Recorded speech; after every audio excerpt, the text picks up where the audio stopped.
Well, the President of the Republic of South Africa just wrapped up his delivering his main address on this Women's Day here at the Union Buildings, looking back to that historic day, of course, not singling out, of course, women in the struggle for the attainment of a democracy in South Africa. The President saying that women were not just mere spectators or supporters of the struggle, but they participated in the attainment for freedom in South Africa, saying that women must be empowered fully and completely.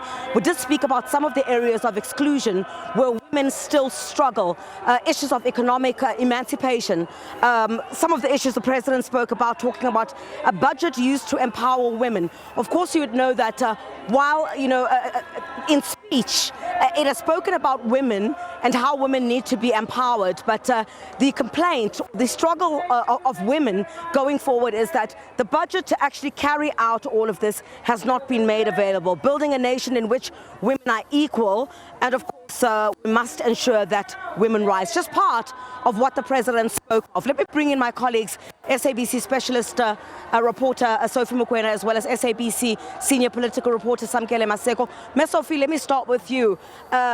Just as historic, that speech that was delivered by Ms. Sophia De Bruyn, and she was quite critical of the struggles that women still endure and where certain things seem to still have gone wrong.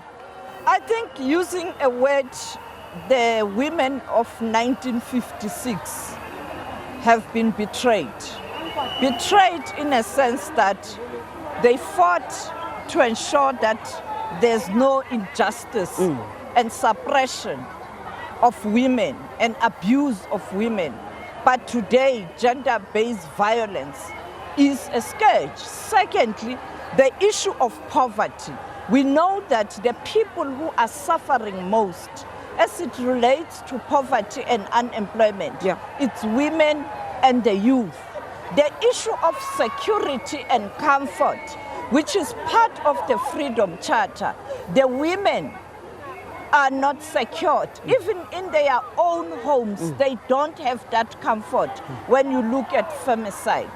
And also lamenting the failure of the leadership to address issues of corruption, even saying some are just doing it for themselves. So it was a message of someone who has no interest of contesting any position, who has got nothing to lose, but delivering a true assessment, state of the nation, including state of his party, when he talks about the leadership, challenging women not to be scared and not to be cowards, and they must be independent and forceful. The young people come to the front because she was 18 years old when she joined the rest of the leadership, and therefore saying the struggle continue, a luta continua in terms of the emancipation of women. I think it's one of the highlights of this year in terms of someone who was frank and spoke out against what is happening in the state of the country, state of the nation, state of his party. And it is up to those who are here, who are watching at home, to reflect, not only as it relates to the governing party, but all political parties, because this is a government event. Her message was directed to all South Africans, because when they marched here, it was not a political march. It was a march of women. And that is why they took even a conscious decision to ensure that it was racially balanced. Ms. Sophie representing the face of the colored women, Ms. Musa representing Indians, Ms. Helen Joseph, white, and then Northwest. Lillian Ngoye representing African women. That was the South Africa they wanted, and I guess the message is directed to all South Africans, irrespective of the political inclination, religion, color, or creed. Sort of a true reflection of where women stand currently in South Africa across the board. Samkelo, your assessment of the President's speech, the 40% procurement.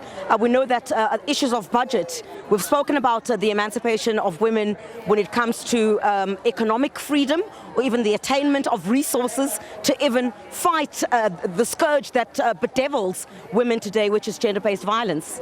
Well, Chriselda, it's going to be interesting, particularly noting some of the points that the President raised on this issue of procurement. It was also raised by Togo Titiza, the Speaker of the National Assembly, the very first of its kind, seeing the Speaker of the National Assembly addressing a government event of this particular magnitude, speaking to the current political times that South Africa is in. If you look at the President's speech, it spoke about broadening economic opportunity frontiers to empower women, saying that when we empower women, you are strengthening South Africa at large, that government is opening public procurement for women-owned businesses so that government spends more money empowering women and empowering women entrepreneurs through Women Economic Assembly. He went further to say that there will be a 40% procurement that will be reserved for women in various sectors of the economy so that they can also feel included, so that they can also have access to finance, credit, to the markets, and have women included in the financial sectors of the country, which is a point that many women have been saying,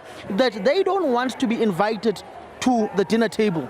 They want to shape the dinner table along with men, that they must not be seen as subservience to men, saying and likening the 1956 march to the struggles that women are currently faced with today, saying that the statement that was given in 1956 still resembles the struggles of women today, despite there being some achievements that have been made, which are also highlighted by the Speaker of the National Assembly, the Chief Justice Mandi Samaya, the Auditor General, women in business, women in top echelons of government, women in political parties, public protector, women being ministers, deputy ministers, women being CEOs, women being heads of supply chains. There has been some sort of achievement in encompassing women in economic activity, but it has not been enough, because the face of poverty, inequality and underdevelopment is still a woman, and an African woman in particular. To you both, colleagues, thank you very much indeed. Ms. Sophie Mokoena, who is our specialist correspondent here at the SABC, and Samkelo Maseko, senior political reporter here at the SABC. The President, of course, touching on many issues that women still need to be empowered in. And of course, one of the key sentiments that he shared is that there cannot be full attainment of freedom, or we cannot celebrate human rights for all if women are not freed of some of, if I can, some of the shackles that still tie them, even in 2026. So that's where we will leave it for you here on the SABC News Channel on this Women's Day. Happy Women's Day to all the women in our country. Thank you very much for joining us here on SABC News.